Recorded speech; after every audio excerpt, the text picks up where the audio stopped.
Il est l'heure de retrouver la chronique humoristique de Max Monnier. Eh bien voilà, vous êtes tous là mes amis, vous êtes tous de retour comme l'exige le mois d'octobre déjà bien entamé. Les vacanciers sont revenus au compte-gouttes et une nouvelle année commence.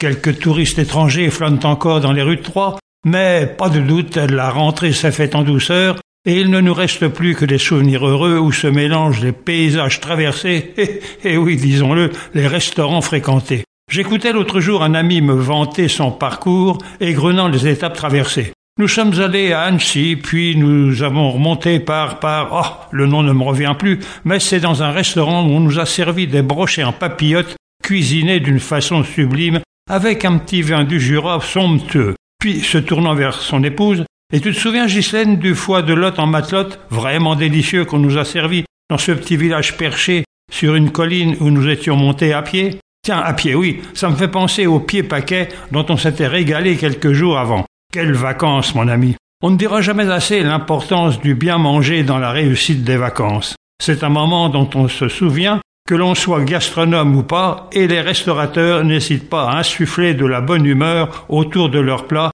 avec des formules répétées de table en table comme « Alors, ça vous a plu ?» ou encore « Allez, bonne continuation ». Mais le « ça vous a plu » est-il nécessaire lorsqu'on rend une assiette vide? De même que la bonne continuation, lorsque, rassasié jusqu'aux oreilles, on ne peut plus continuer.